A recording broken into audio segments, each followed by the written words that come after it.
Okay, good morning. It's Saturday. Gorgeous outside. A little windy, a little cool, but I like it. It's better than that Texas heat. Woohoo.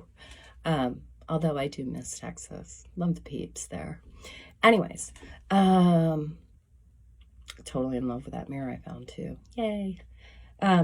Balanced versus force-free training. That's what I want to talk about.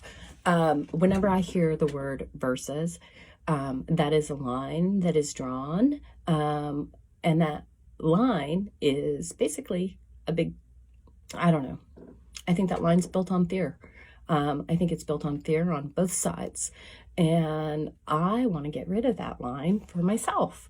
So I'm coming at you with how I've decided to do that. So how is that line drawn? And why is it built on fear? What kind of fear? Well, it's fear of rejection, fear of consequences, fear of losing control, fear of not being respected. All of those are inabilities to love. I think if we can put our feet solidly on the ground and make loving something that we do, we can get better at this stuff.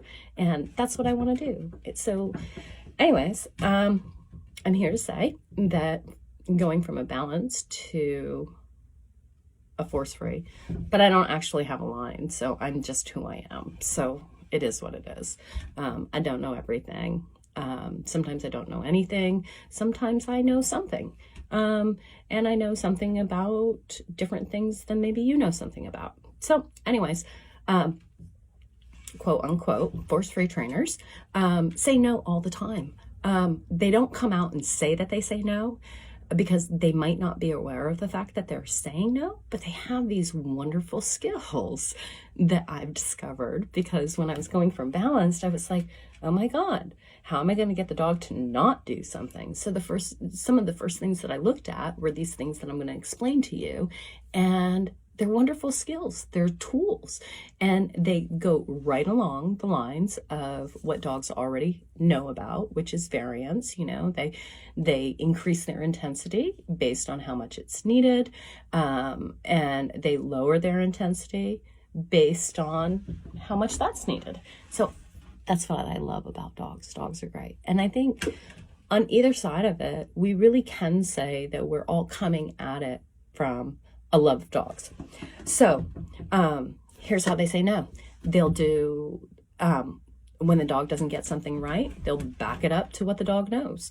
And then they'll reintroduce it so that the confidence level in the dog stays high. And they have that, and they meet that dog at that curiosity spot where they don't know if it's going to be a good experience or a bad experience. And they work really hard at making sure it's a good experience. That's one way. Desensitization is another way that they use that volume button of going up and down based on how much the dog signals to us that they can handle it or can't handle it. If they can't handle it, they back it down. But they kind of are paying attention to the dog's emotional response. So they're certified emotional response, not certified, conditioned emotional response. They're really paying attention to the response and trying to influence that response to being a positive one. Incompatible behaviors. The dog can't jump when it's sitting. There you go. That's another wonderful way to say no, without fear. They have stuff called bat training and loopy training, and all of that stuff really kind of focuses on the idea of saying no without creating fear. There is no fear of rejection. There's no fear of consequences. There is no fear of losing control. There's no fear of not being respected, because they're the ones that are interacting with the dog on a level that there's no need for any of those fears. Our greatest ability, for me, my greatest ability, I hope, or that I'm building on, I'm trying to, very humble about who I am, because I have realized in life that sometimes I'm things that I don't know that I'm being, and when I deny the things that I'm being, then that's a big clue to me that maybe I need to take a look at it. So always going to be humble about who I am. I think one of the greatest abilities in love is to be able to meet somebody where they're at, to look for that honey sweet spot of curiosity where they don't know if it's going to be good or they don't know that it's going to be bad. If they've had a lot of bad experiences in the past, then you're going to want to turn that I'm going to want to turn that volume button way down and acquire some trust. When we're attacking people, there is no trust. When we're forcefully saying, you're doing it wrong, you're not right, that's not building trust in any way, shape, or form. And if I'm going to do that with the dogs, then I want to do that with the people too. And that's important to me because I'm kind of going through it. So I have to pay attention to where I'm at right now, even if I'm on the low end of the learning curve. I still need to pay attention to that because I want to carry those lessons on with me as I go further, because that's part of influencing dogs and influencing people. So I think it's important to ask, what do you want to do? You want to say no to the dog? Well, guess what? I say no to the dog. So by me saying I say no to dogs, now I'm connecting with them. Now I'm not separate from them. They're not wrong.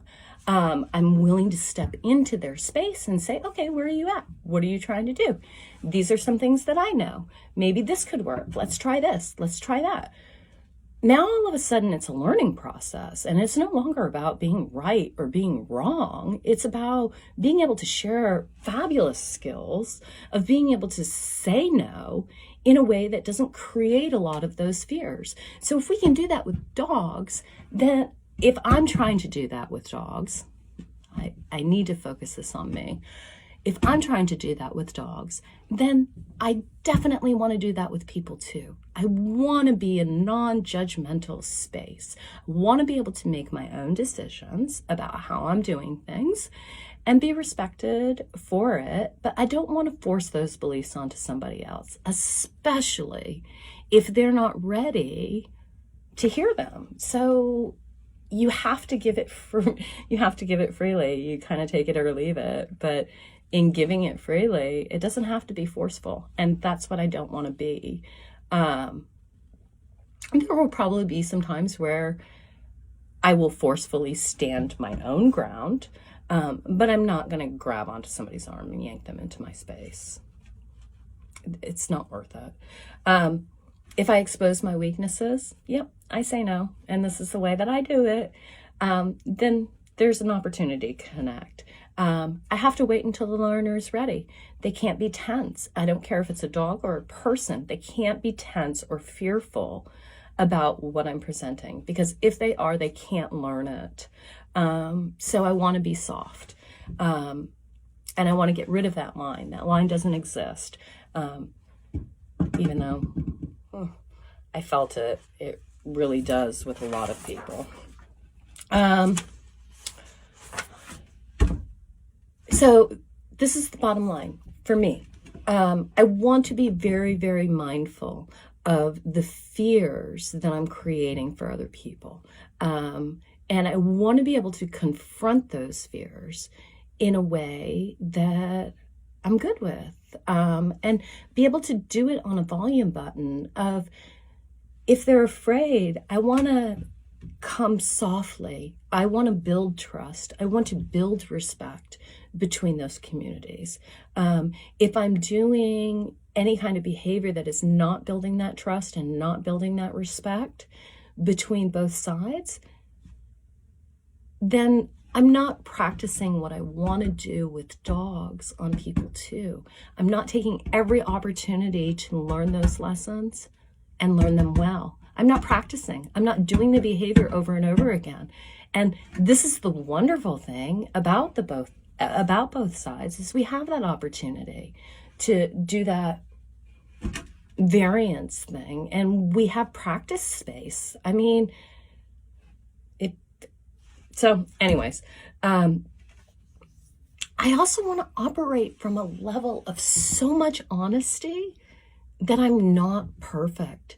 I don't want to be perfect. I don't want to be right. I want to be loving. And I want to be asking that question all the time. Is what I'm doing loving, or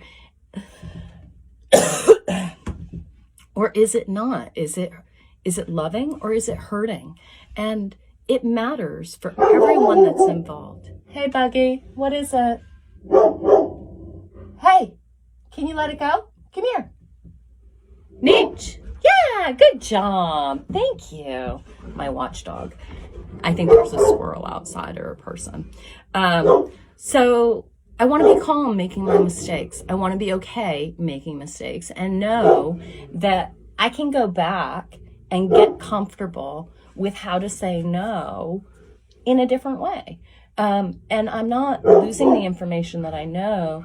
I'm adding to it and being able to resource that information, have more tools in my toolbox. And I want to share all the tools that I get in my toolbox with the people that I interact with on a regular basis.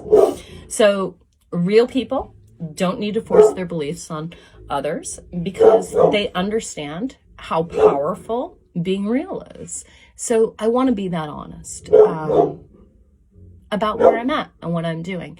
I do not want it to be about right and wrong. I don't want to be afraid of not being in control. I want to not be in control and learn how to control myself with not having control.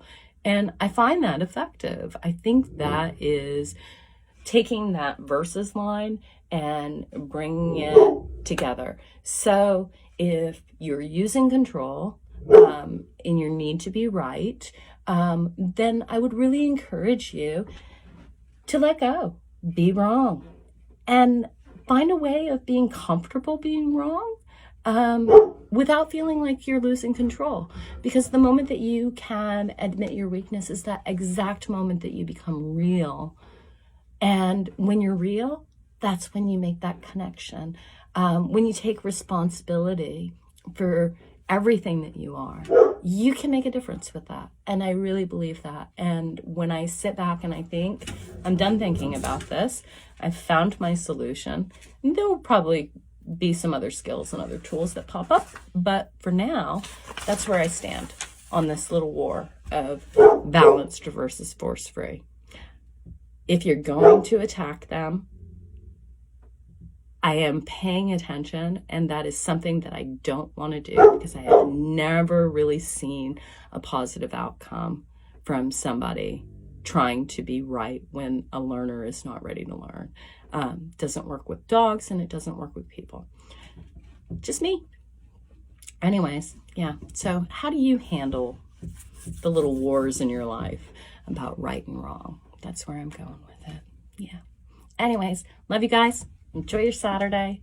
Have fun, and I'll talk to you later. Again, always remember, never forget, spaghetti on the wall. Take it or leave it. No matter to me. We're all learning something. Thanks. Bye.